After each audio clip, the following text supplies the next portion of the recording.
Have you ever tried to build something? Maybe a simple birdhouse? Or a small bookshelf for your room? Imagine you have the wood, the nails, a small saw, all ready to go. You have a picture in your mind of the finished product, looking perfect and sturdy. But then you hesitate. If you just start cutting the wood without a plan, the pieces might not fit together correctly. One piece could be too long, another too short, and the whole structure might end up wobbly or unusable. This is a very common, real-world problem. It's a situation where hope and guesswork are not enough. You need accuracy and a plan to succeed. This is where the foundational ideas of space and measurement become essential. Foundation maths, the bridge between an idea in your head and a physical object in your hands. They let us describe the world with numbers so you can plan, design, and construct with confidence.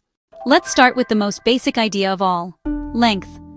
Length is how long something is from one end to the other. Think of the birdhouse wall. Its length is the distance between its two ends. Use a ruler for shorter distances and a tape for longer ones. We express length in units like millimeters, centimeters, meters, and kilometers. Align the zero with one end, then read the number at the other end. Once you understand length, move to area. Area is how much surface a flat shape covers. We measure in square units, like square centimeters or square meters. For a rectangle, area equals length times width. This helps you estimate materials, from carpet to wrapping paper. Now, step into the third dimension with volume. Volume is the space inside a 3D object. We measure in cubic units like cubic centimeters or cubic meters.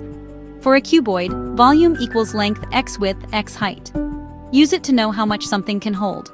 Soil in a planter, water in an aquarium. These three, length, area, and volume, are the ABCs of spatial reasoning. As we work with space and measurement, we meet many shapes. Recognizing shapes tells you which rules to apply. We group shapes into flat, two-dimensional, which have length and width, and solid, three-dimensional shapes with depth, like cubes, cuboids, cylinders, and spheres. An angle is the turn between two lines meeting at a point. We measure angles in degrees. A square corner is 90 degrees, a straight line is 180, and a full turn is 360. Precise angles make neat, stable corners. A number is meaningless without its unit. 10 centimeters, 10 inches, or 10 meters are very different. Convert carefully between units to avoid errors. Name the shape, measure in the right units, confirm angles, and you have a complete, clear description anyone can follow. To apply measurement, you need the right tools. The ruler is ideal for short, straight measurements. A tape measure covers longer distances and works around corners. Keep it straight and taut for accuracy.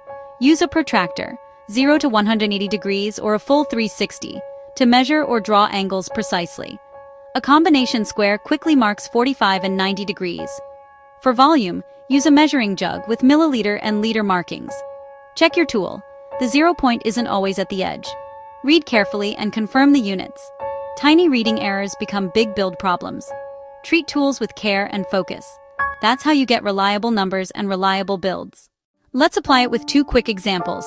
The front panel is a rectangle, 20 centimeters wide and 25 centimeters high. Area equals width times height.